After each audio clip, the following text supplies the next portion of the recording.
So hello, welcome back to another video. Chapter 1 chapter 2 के बाद हमारा नेक्स्ट चैप्टर है चैप्टर 3।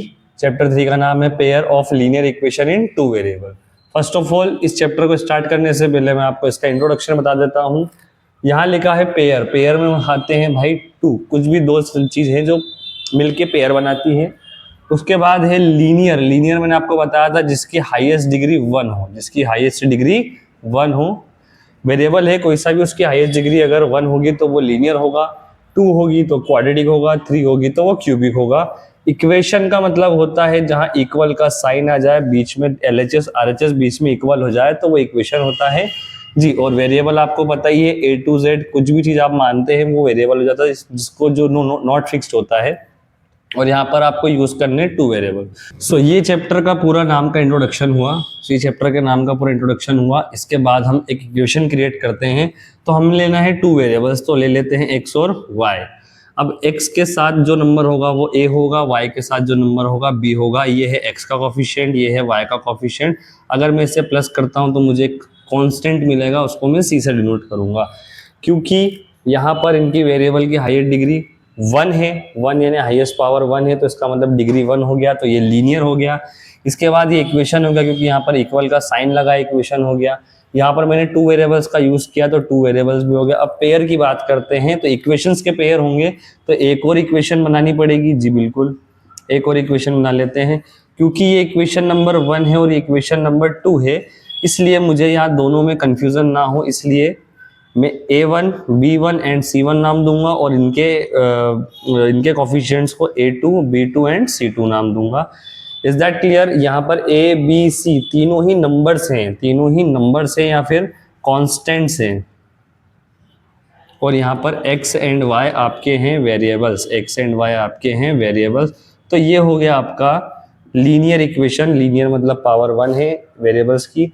इक्वेशन या इक्वल का साइन लगा है, टू वेरिएबल्स लिए हैं x और y, और उनके बाद पेयर यानी दो इक्वेशंस को पेयर बना, दो इक्वेशंस का हमने पेयर बना दिया। तो ये था इंट्रोडक्शन। अब इसके आगे बढ़ते हैं। हमारा क्वेश्चन नंबर 1 से हम स्टार्ट करेंगे, परीक्षा बोर्ड का question number 1।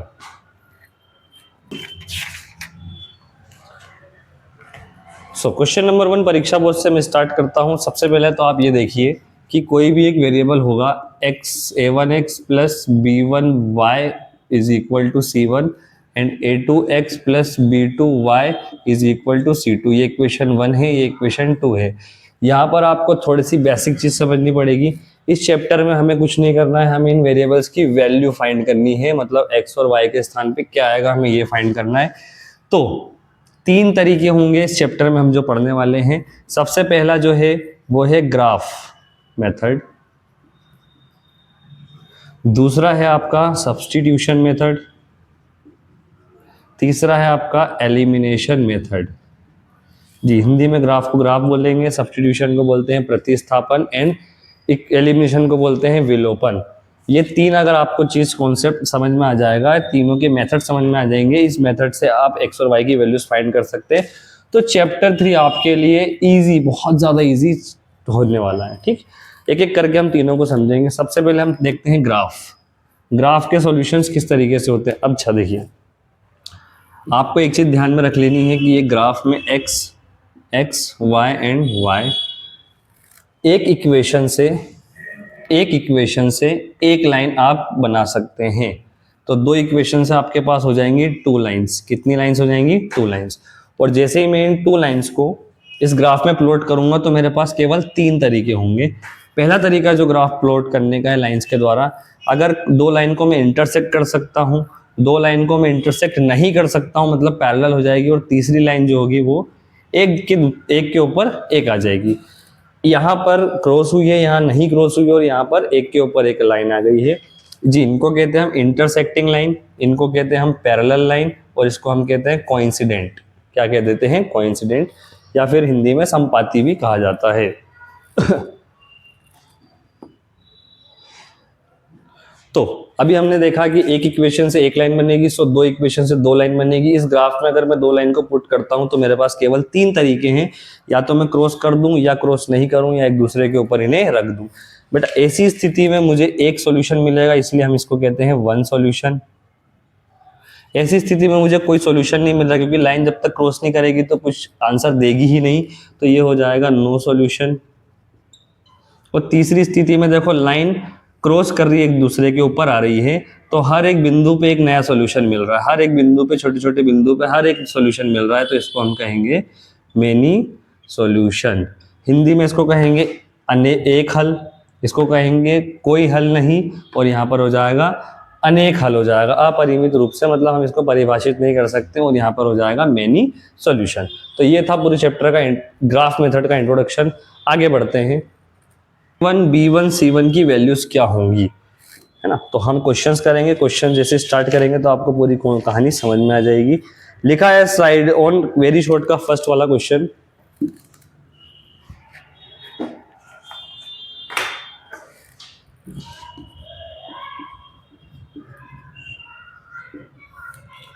Very short question number 1। Question number 1 में बोला है on comparing the ratio A1 upon A2, B1 upon B2, C1 upon C2 and find whether the line represent the following pair of linear equation। अब जो line क्या represent करेगी, intersect करेगी, parallel होगी या कोइंसिडेंट होगी। देखिए केवल हमें बिना ग्राफ बनाए हमें देखना है कि लाइन होगी क्या एक्चुअल में। तो पहला दिया है 5x - 4y + 8। परीक्षा बोर्ड और कॉपी पेन लेके बैठना साथ में, प्रैक्टिस और हाथ चलते चाहिए दोनों साथ में। फर्स्ट ऑफ ऑल उन्होंने कहा है क्वेश्चन में कि A1 upon A2, B1 upon B2, C1 upon C2 के रेशियोज बनाने हैं। तो अगर मैं इसको कंपेयर करूं, मेरा A1 A2 sorry B1 and C1, अगर इक्वेशन में लिखता हूं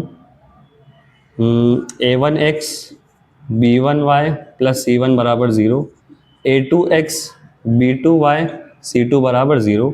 इक्वेशन 1, अगर मैं अपनी इक्वेशन 1 को अपने इस फॉर्मेट से, इसी फॉर्मेट से मैं कंपेयर करता हूं, तो A1 के स्थान पर यहाँ पर मुझे मिलेगा बेटा 5, B1 के प्लेस पे मुझे मिल जाएगा यहाँ पर -4, C1 के प्लेस पे मुझे मिल जाएगा यहाँ पर 8। वैसे ही अगर A2 से कंपेयर करूं तो ये हो जाएगा A2 = 7 and B2 is equal to हो जाएगा 6 and C2 is equal to हो जाएगा -9। ये आपके वैल्यूज आ गई, आपके कॉन्स्टेंट्स की वैल्यूज आ गई है। अब यहाँ पर तो आपको 3 चीज़ याद रखनी है। अगर A1 upon A2 और B1 upon B2 को मैं कंपेयर करता हूँ और ये नॉट इक्वल होता है, आपस में इक्वल नहीं होते ये दोनों रेशियोज, तो लाइन होगी इंटरसेक्ट। अगर A1 upon A2, B1 upon B2 and C1 upon C2 ये दोनों इक्वल होते हैं, बट तीसरा वाला इक्वल नहीं होता है, तो लाइन हो जाएगी बेटा पैरेलल। अगर A1 A2 B1 B2 C1 C2 तीनों ही रेशियोज इक्वल हो जाते हैं, तो लाइन हो जाएगी कोइंसिडेंट।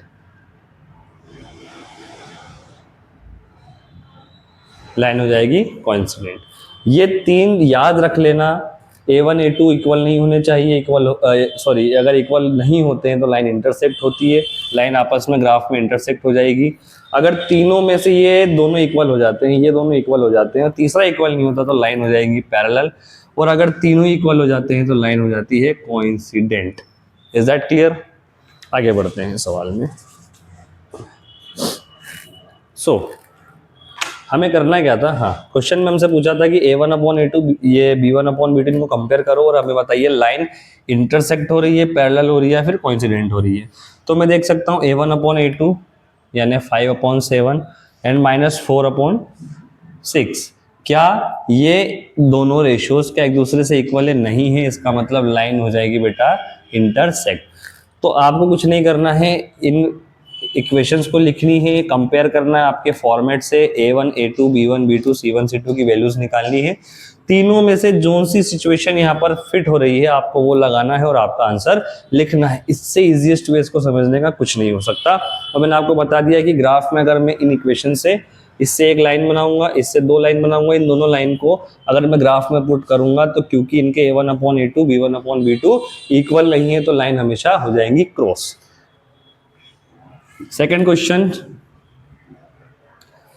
क्वेश्चन में आपको दिया है यहाँ पर 9x + 3y + 12 = 0 and 18x 6y + 24 = 0।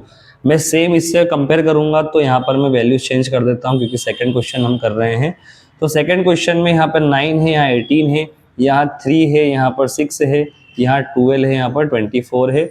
अगर मैं इनको कंपेयर इनमें अपने तीनों सिचुएशन में रखता हूँ तो मैं देख पा रहा हूँ कि पहली स्थिति, पहली प्रॉब्लम जो है, पहले आपको रखना है 9/18, दूसरा हो जाएगा 3/6, इसको कैंसिल करूंगा 1/2, इसको कैंसिल करूंगा 1/2, मतलब 1/2 is equal to 1/2। Line intersect नहीं हो रही है, लाइन इंटरसेक्ट नहीं हो रही है। सेकेंड स्थिति में देख लेता हूं, 9/18 3/6 इज इक्वल टू 12/24। ये कटने के बाद 1/2 1/2 1/2 मैंने रखता हूँ 1/2 1/2 1/2, और यहाँ पर होना चाहिए था दो इक्वल हो जाए, बिल्कुल इक्वल हो रहे, A1 A2 B1 B2 equal हो रहे, बट C1 C2 इक्वल नहीं होना चाहिए। अगर ऐसी स्थिति होती तो लाइन यहाँ पर पैरेलल भी नहीं होंगी। अब तीसरी स्थिति है क्योंकि तीनों इक्वल हो जाएंगे, तीनों इक्वल हो जाएंगे, सो A1/A2 B1/B2 जब तीनों इक्वल होते हैं तो लाइन हो जाएगी बेटा आपकी कोइंसिडेंट। तो आपके आंसर में लिखा था does the line represent the given line pair of linear equation are coincident, मतलब एक दूसरे के ऊपर आ जाएंगी। सो क्वेश्चन नंबर 1 आपको समझ में आ गया होगा, काफी कुछ कॉन्सेप्ट समझ में आ गया होगा, नहीं आया तो वीडियो को पीछे करके आप देख सकते हैं। हम आगे बढ़ते हैं हमारे क्वेश्चन नंबर 2 में। क्वेश्चन नंबर 2 में लिखा हुआ है write the one example of linear equation of two variables whose represent the lines are parallel, lines are parallel. तो क्वेश्चन नंबर 2 में बोला है कि आपको एक एग्जांपल बताना है जिसमें लाइंस क्या हो जाएंगी, पैरेलल हो जाएंगी। तो फर्स्ट ऑफ ऑल मुझे ये पता है कि मेरी कोई भी लीनियर इक्वेशन इस तरीके से होगा और पेयर बनाएंगे तो दूसरा भी सेम इसी तरीके से होगा, बिल्कुल। अब यहाँ पर मुझे बताना ये है कि लाइंस पैरेलल कैसे होंगी। लाइंस पैरेलल होंगी अगर मान लेता हूँ मैं कि इस इक्वेशन में एक ही A1 के स्थान पे मैं रख देता हूँ 2x प्लस, मन से कर सकते हो आप, 3y plus 4 is equal to 0। Concept ये होना चाहिए कि ध्यान में रखना दिमाग में, A1/A2 B1/B2 नॉट इक्वल होना चाहिए C1/C2 के। तब A1/A2 B1/B2 C1/C2 not equal होना चाहिए। तो 2 के स्थान पे मैं रख सकता हूँ 4x, इसको भी इक्वल करने के लिए मैं 2 गुना कर सकता हूँ, और बस मुझे यहाँ पर चेंज करना, अगर 2 गुना करूँगा तो 8 हो जाएगा, लेकिन मुझे 8 नहीं चाहिए तो मैं मन से 9 रख देता हूँ। अब जैसे ही मैं A1 is equal to 2, A2 is equal to 4, B1 is equal to 3, B2 is equal to 6, C1 is equal to 4, C2 is equal to 9, यहाँ पर मैंने वैल्यूज निकाली क्योंकि लाइंस पैरेलल नहीं होगी तो इस तरीके से होना चाहिए। सो यहाँ पर मैं कर सकता हूँ 2/4 3/6 एंड 4/9, ये कैंसिल हो जाएगा 1/2 1/2 1/2 1/2 नॉट इक्वल हो जाएगा बेटा 4/9 के। सो आपका एक एग्जाम्पल हो गया ये, यही आपका हो जाएगा आंसर।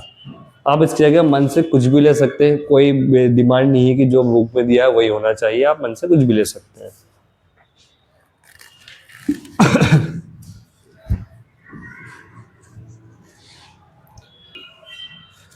सो क्वेश्चन नंबर 1 और 2 आपको समझ में आ गया होगा, काफी कुछ कॉन्सेप्ट आपके क्लियर हो गए होंगे। इस चैप्टर से रिलेटेड जितने भी कॉन्सेप्ट है सारे क्लियर करने हैं हमें। अब यहाँ पर क्वेश्चन नंबर 3 में आता है बेटा, एक नाम लिखा हुआ है on comparing A1 A2 B1 B2 and C1 C2। इन्हें हमें कंपेयर करना है, इन्हें हमें कंपेयर करना है। Find out whether the following pair of linear equation consistent और इनकंसिस्टेंट। यहाँ 2 वर्ड आए हैं तो इन्हें हमें समझना अच्छे से। फर्स्ट ऑफ ऑल लिखा है कंसिस्टेंट और सेकंड लिखा है इनकंसिस्टेंट। कंसिस्टेंट का मतलब होगा अगर लाइन या तो क्रॉस होती है, लाइन या तो पैरेलल होती है, लाइन या तो एक दूसरे के ऊपर आ जाती है, तीन ही स्थिति है। इसके अलावा आपके पास कोई भी स्थिति हो तो आप मुझे बता दीजिएगा कि लाइन को हम इस तरीके से भी रिप्रेजेंट कर सकते हैं। ये लाइंस हैं तो ये इन्फिनाइट तक हम इसे एक्सटेंड कर सकते हैं, तो यहाँ एरोज बनाएंगे। अब यहाँ पर समझना ध्यान से, जहाँ जहाँ आपको सॉल्यूशंस मिला, यहाँ एक सॉल्यूशन मिला एंड यहाँ मैनी सॉल्यूशंस मिल गए, बहुत सारे सॉल्यूशंस है, मेनी सॉल्यूशंस। यहाँ ओनली वन सॉल्यूशन है और यहाँ नो सॉल्यूशन, क्योंकि लाइन आपस में क्रॉस करेगी नहीं तो सॉल्यूशन आएगा ही नहीं। जहाँ जहाँ आपको सॉल्यूशन मिल रहा है, एक सॉल्यूशन यहाँ मिल रहा है, एक सॉल्यूशन यहाँ मिल रहा है, तो बेटा ये दोनों की दोनों स्थिति होती है कंसिस्टेंट, और हिंदी में इसको हम कहते हैं संगत। और जहाँ पर आपको सॉल्यूशन नहीं मिला, नो सॉल्यूशन, कोई हल नहीं होगा, यही होगा आपका इनकंसिस्टेंट या फिर होगा असंगत। हमें एक ही काम करना है जो हमने क्वेश्चन नंबर 1 में किया है।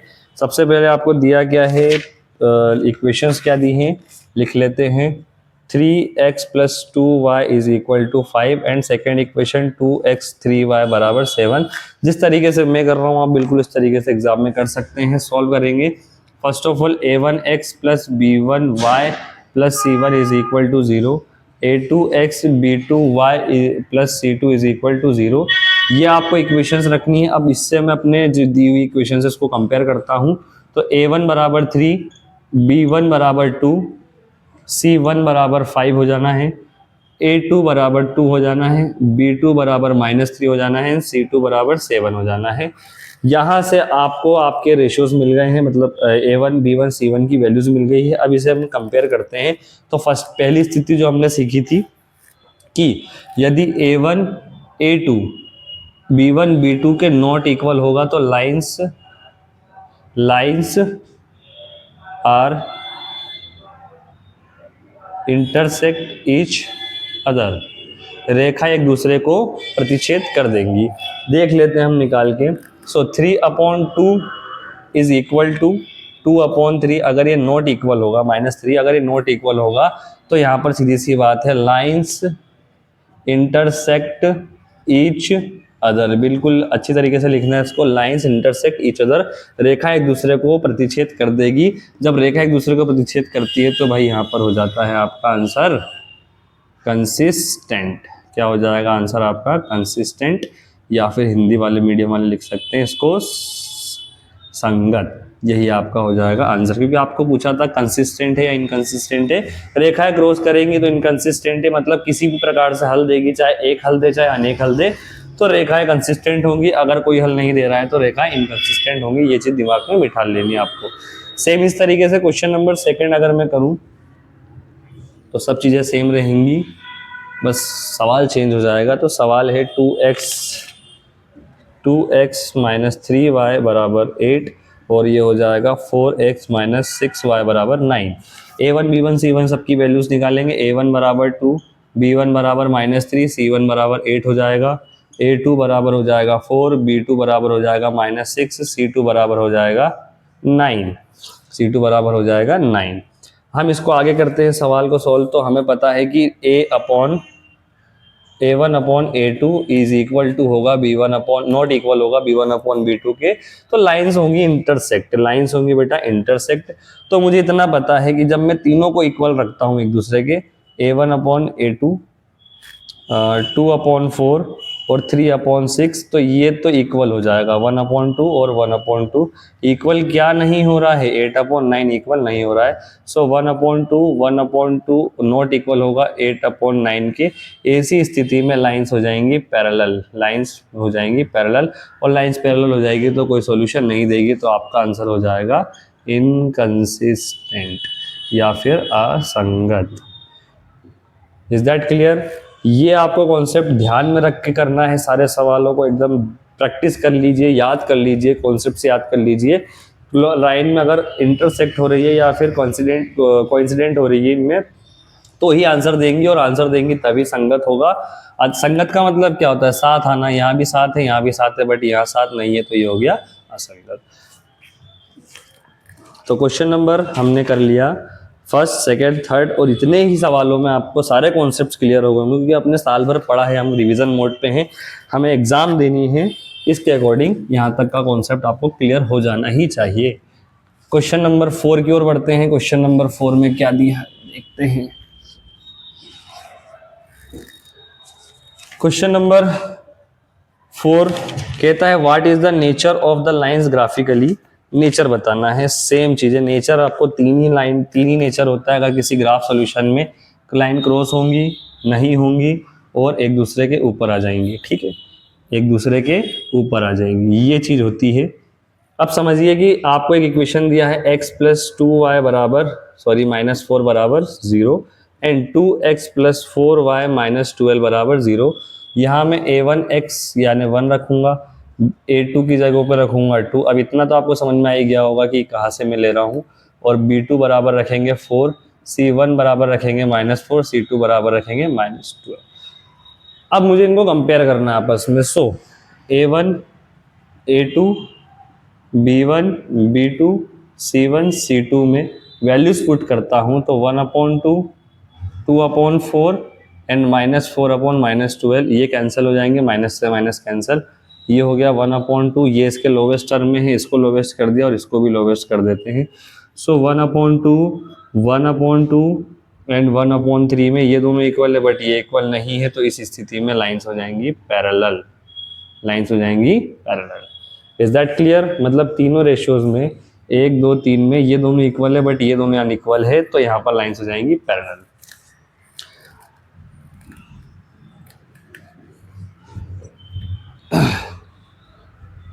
सो वेरी शॉर्ट आंसर हमने खत्म कर दिए। इसके पहले चैप्टर स्टार्ट करा और इसमें हमने पढ़ा इंट्रोडक्शन आपको समझ में आ गया होगा। इंट्रोडक्शन में काफी चीजें क्लियर हो गई होगी। अभी तक हमने केवल ग्राफ ही पढ़ रहे हैं, ग्राफ से आगे नहीं बढ़े। दूसरी मेथड थी सब्स्टिट्यूशन और तीसरी मेथड थी एलिमिनेशन।